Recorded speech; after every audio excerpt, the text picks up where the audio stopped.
Hi, hello, and very good evening of antenatal yoga in reducing intensity of labor pain. So that would be the first presentation. This is actually systematic review and meta-analysis, and the second presentation would be from Dr. Shankar from SGM College, Ujjari. Thank you.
Hi, hello, and very good evening. So, welcome to week 4 of our journal club presentations, right? So this week we are going to have like two wonderful presentations. The first of the presentation, it's going to be about antenatal yoga or pregnancy yoga.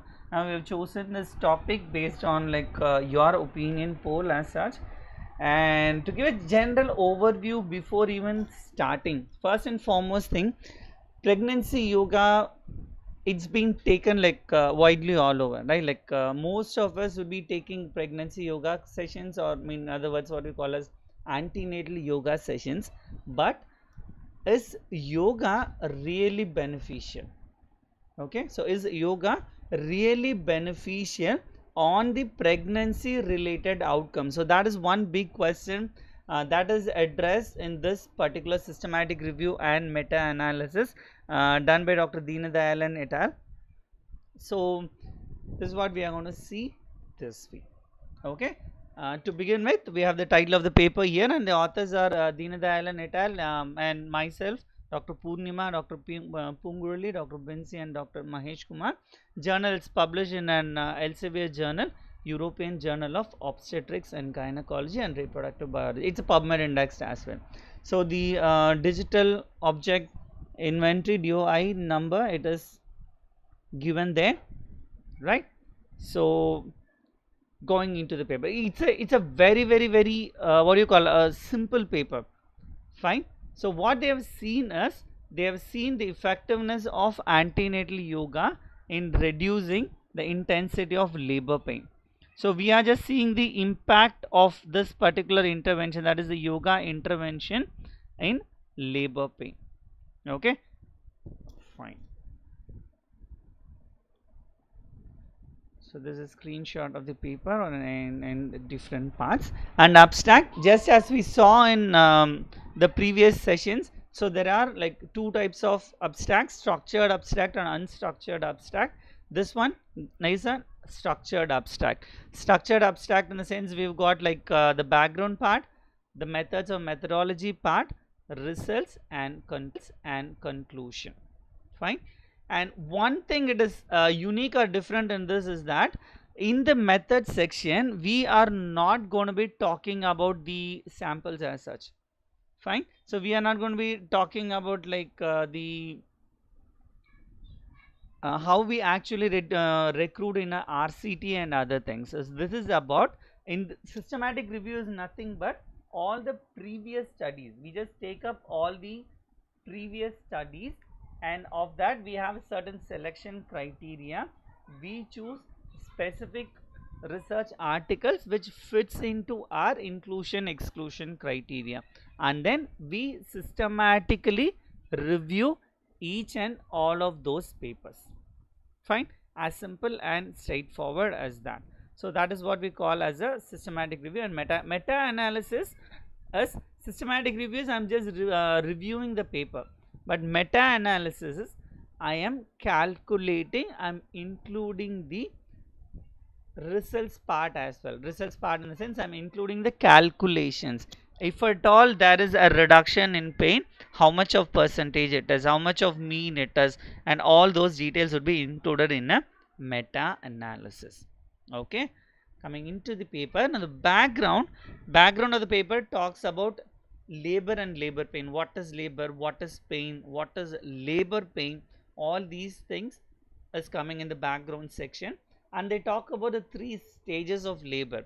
What are the 3 stages of labor? Nothing but the dilation of cervix, delivery of baby, and delivery of placenta, which is the along with the recovery is the final stage of labor.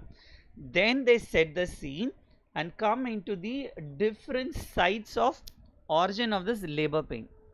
Okay, so labor pain, where it is coming from, it originates from the uterine contraction first and foremost. Next, it's the dilation of the cervix and stretching of the pelvic floor muscle. So these 3 are the main areas.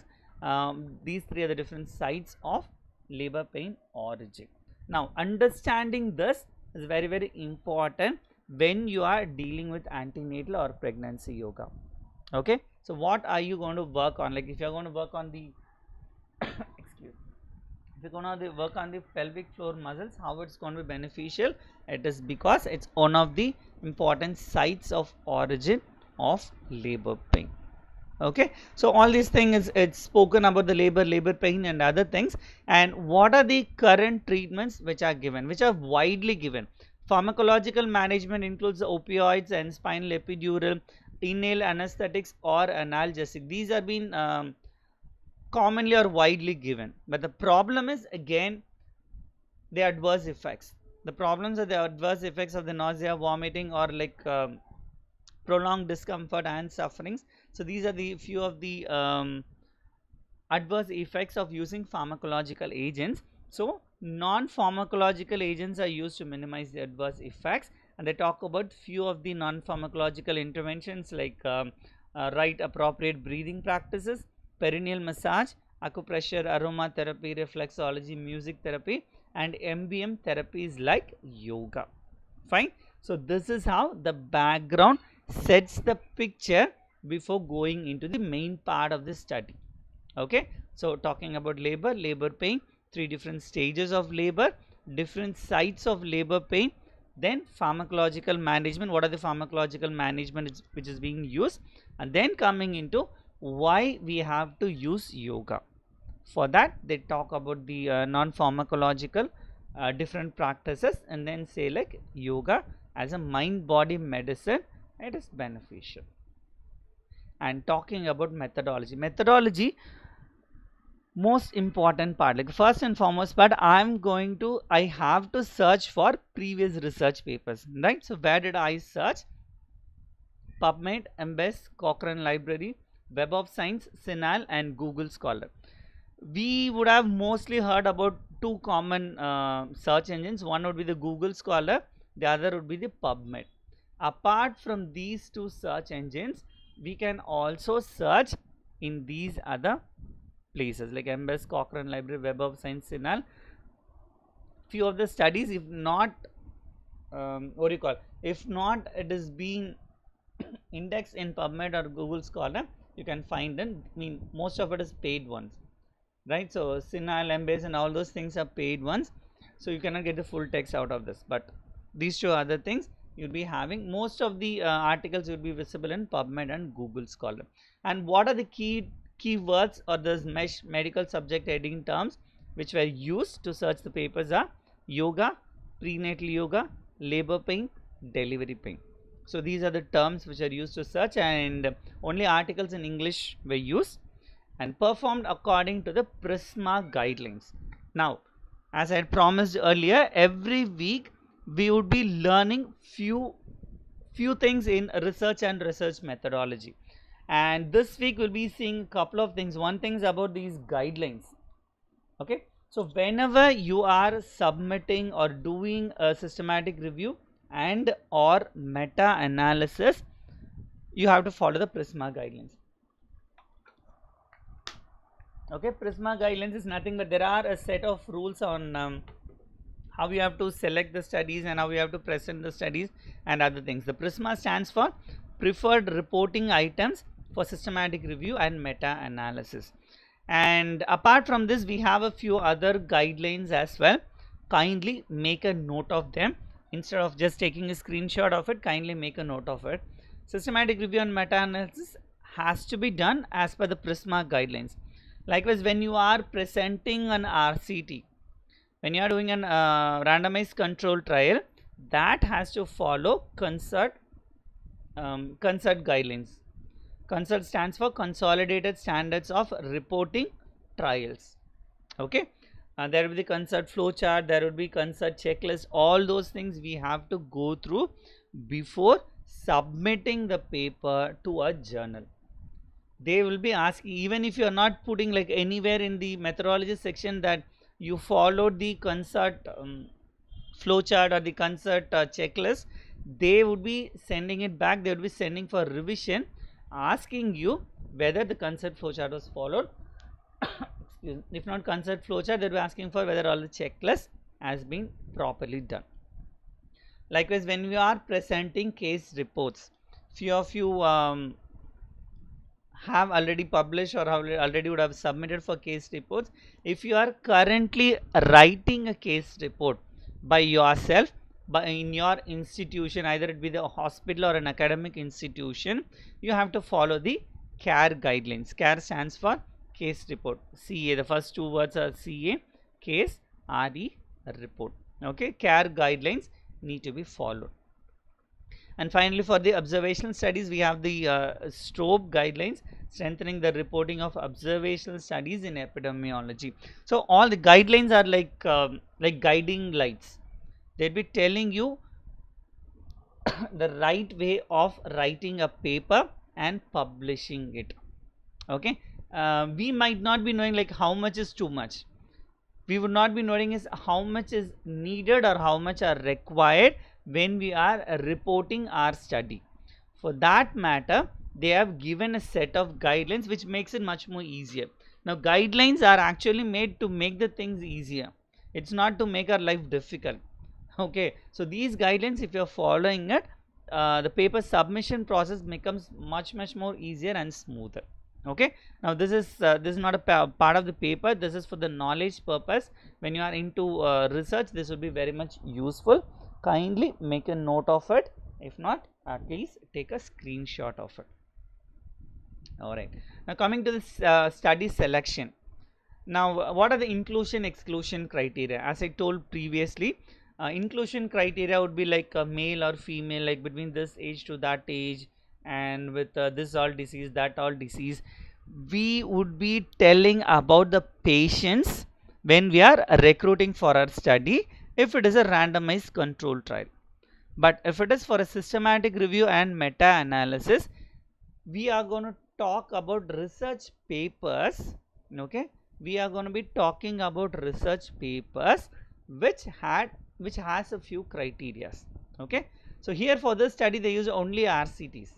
They use only RCTs because that is the inclusion criteria that the authors have set for this randomized control trials that meet the following PICO criteria. Now, this will be the second term what you are going to use today. PICO, P-I-C-O. In few of the research proposals, when you are submitting proposal to the Ministry of Ayush, DST, DBT and other places, there you might see this word PICO. PICO stands for P for participants, I for intervention, C for comparison, O for outcome, right? So when we are talking about this inclusion criteria, when mentioned this word inclusion criteria, right? So the authors have selected research papers which had these following participants, these intervention, these comparison and these outcomes. Fine. So participants, so participant criteria is that pregnant women above 14 years of age between 14 years to 40 years of age. They have selected according to that particular criteria. Second thing is about the intervention. Intervention, any yoga component. Now they've made it like really broad. Any yoga component, which could be like asanas, which it could be pranayama, it could be meditation, it could be anything. If it has one of the yoga component, that's been taken into consideration. And comparison group, comparison or control group. The C stands for comparison or control. The control group can be just conventional medicine, conventional intervention, or any intervention apart from yoga. That can be taken as comparison or the control group. If any study has been done using such controls, using such comparative groups, that has been taken into consideration. And finally, the outcome, they have kept it as labor pain, because that's what the title suggests, right? Like whether there is any impact of yoga on labor pain. So outcome results should have definitely measured labor pain, only then that study would be included. Exclusion criteria. If any studies have been done on gestational diabetes, like participants with gestational diabetes, with eclampsia or pre-eclampsia, high risk pregnancy, if yoga is given with any other therapies, like say for example, yoga is done with any Ayurveda treatments, or if yoga is done with any naturopathy treatments, those studies would be excluded, because the objective of this particular study is to understand the effect of antenatal yoga or pregnancy yoga on labor pain. Fine, so this is the inclusion exclusion criteria. And by the way, we are trying to understand the effect of antenatal yoga on labor pain outcomes. Okay, so that is the objective of this journal club presentation. We would be having exclusive session on how to do systematic reviews, or even how to read research papers on systematic review. Fine, so that session will be happening separately. Now today we are going to see whether this is beneficial or not, whether antenatal yoga is beneficial in reducing labor pain or not. As simple as that, only that we are going to see. Okay, fine. Now coming to the results part. Now results, they started with 174 research papers. So when we are searching in PubMed, Medline, MBES, Cochrane Library, CINAHL and other places, they got 174 papers, and they just checked for whether there will be like many duplicate papers, right? Like when we see in one journal and in the other journal, it might get duplicated. So after removing the duplicates, they had like 76 papers which were further screened, and at the end they had 8 papers. Okay, so they got 8 papers. I mean, we got 8 papers because I'm excuse, I'm one of the co-authors. So we got 8 papers. Out of this 8 were used for systematic review and 7 were used for meta-analysis. Again, these numbers can change depending on the availability of data. And this is the forest plot. Forest plot is like this has got only like 7 to 8 studies, right? So this is much more easier to read this forest plot. If we have like 30, 40, 50, if there are so many things, it's very difficult to go and read in each and every paper. So we can put it in a very simpler way, a diagrammatic or a graphical representation of it, so that it is much more easier to know whether the intervention is more powerful or the control group is more powerful. Fine. So here we had a control group. Fine. Okay. Now how they have differentiated here is this straight line, what you see here, where there is 0. Okay. To the left we have the intervention group. To the right we have the control group. Okay. So if this first study I show any benefits with yoga, then that would be represented to the left of this midline. Fine. So this blue box is a mean, and this line is a standard deviation. How much of it differed from the baseline? So when you are taking all these into consideration, you can see every study showed significant difference, significantly reduced the labor pain. Okay, now this diamond is kind of the what is it, the average of all the averages, this diamond.